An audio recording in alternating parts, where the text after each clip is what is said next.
A leader is someone who knows where he or she is going. Well, that'd be the first thing, is like, how are you going to lead unless you have a destination? Okay, well, a destination implies an ethic. And then you need to be able to communicate that. And you communicate your destination with a story.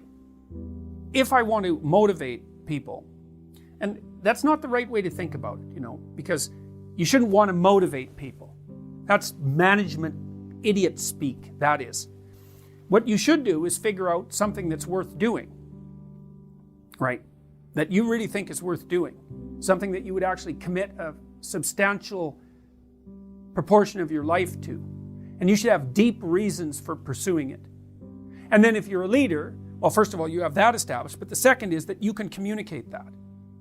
Okay, and then you communicate that in a manner that also appeals to other people's sense of purpose. And so you'd say to someone, like, if I wanted to move forward with you on an enterprise, I would have to say, well, here's the purpose of the enterprise, and here's the reasons that it's not only eminently justifiable, but more justifiable than anything else we could be doing at the same time. And then I'd have to say, well, here's what's in it for me, and here's what's in it for you. And here's why the two of us together can further the enterprise and further what's in it for you and further for what's in it for me. And then you have a situation there that Jean Piaget, the developmental psychologist, called an equilibrated state.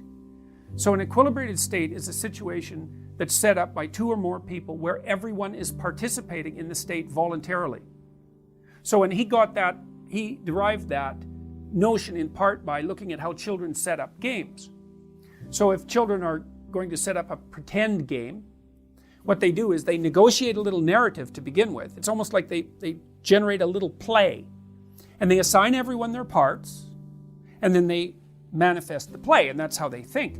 But everyone has to accept their part voluntarily, right?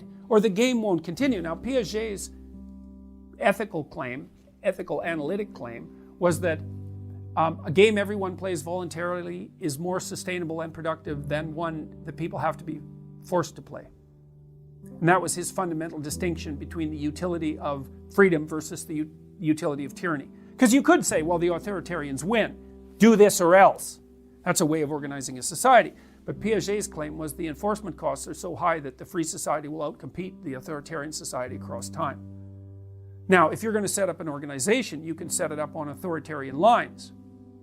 But then you're basically compelling people to perform with punishment and fear. It's better to motivate them positively. And the way you do that is say, look, here's the goal. Here's your role. Here's what this will add to your life practically and in terms of, say, significant engagement and involvement. And then if you can do that, people will, with certain other preconditions in place, competence, for example, and a certain amount of conscientiousness, then people will participate in the game voluntarily. You don't have to overlord them. If you have any experience in the world at all, in complex processes, you know that that's the optimal circumstances under which to engage with other people. It's like, hey, we're all in the same boat, we're going somewhere interesting, everyone's got a role to play, we're all in this together, and it's working out for each of us as well. Now, there's a corollary to that, which is an interesting one. So imagine this. So let's say you have your organization and you have your goals and you're out to do something worthwhile, and you can tell a good story about that. So you've got people on board. Now, you really want to get people on board. And so now you've got two choices. You could tell people, go home and spend 4 or 5 hours and formulate a career plan about how you're going to contribute to this organization. Okay? Or you could say, no, you go home and you formulate a plan for your life that includes your job at this organization as a subset. All right? And then you imagine you do that with 100 people in each group. Then you run those people in a head-to-head competition for a year to see who's most productive. The answer? The people who formulated a plan for their life. They're 10% more productive. So you can gain a 10% increment in corporate level productivity by having your people write out a plan for their life. We have a program like that called Future Authoring online that thousands of people have done now that increased the probability that university students would stay in university by 30%.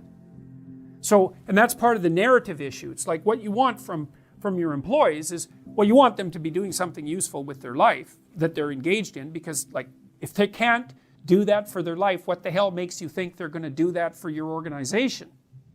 And then you want them to see how working for you serves their higher order purpose. And if it doesn't, because maybe they can't formulate that integrated hierarchical relationship, well, then they should find another job, right? Because that isn't the job for them. If your job is running at cross purposes with your life, how the hell are you going to be motivated? You're not. At least you're going to be stymied constantly by the internal contradiction. So imagine what you're trying to do is you're trying to get everyone pointing in the same direction. And I don't mean by eliminating all diversity of opinion or anything like that. It's like the overall organization has a point, and then everyone within that organization has their point, but they're integrated within that overarching coherent narrative. That's the purpose of leadership. And to make that work at every level of the organization. That's what you want to do. It's very difficult, but you build a stellar organization if you do that. A company often produces a mission statement sort of as a side effect of a bunch of other things it's doing, and that doesn't work. It means that it's mostly hand-waving, and it makes employees very cynical if it's hand-waving. And it's definitely the case that at the upper echelons of complex organizations, the people who are running the organizations have to know what they're doing and why. And maximizing profit in the next quarter so that their bonuses are larger is not a good strategy. It's not even a good strategy if you want to maximize profits in the next quarter and make sure your bonus is larger. And it's a catastrophic medium to long-term strategy. These words that are bandied about like vision and leadership, you can drill down into them very hard and start to make some sense out of them if you're willing to grapple with them at the level of detail. And I do a lot of that in this book, because a lot of it is about orienting yourself in your life. And I mean, so here's something, for example. We know that, imagine that you have your employees write out a business plan for their own development, right? So the plan would be, how can I become a better employee? And then you have half your employees do that, and the other half you have write out a different plan, which is, how can I put my life together properly? And then you wait a year and you measure the performance of the two groups. Is the people who make the life plan outperform the people who make the business plan? And that's really quite a stunning finding, really. It's not what you'd expect. And what it means is that if you're going to be effective at work, then you should first of all be effective in your life. And even more importantly, if you have a vision for the direction of your life and your job is serving that purpose, then instantly your job becomes motivating.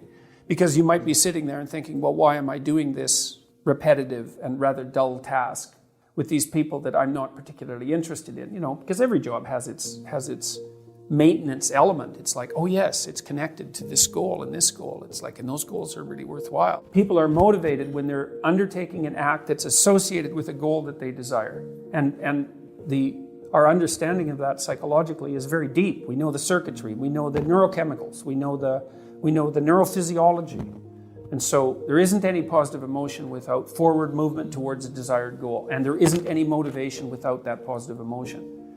So that's all, vision, leadership, they sound like sort of impractical, metaphysical concepts that are only vaguely related to the practicalities of performance. And that's wrong. They're concrete, vital, definable, and you ignore them at your peril, both personally and socially.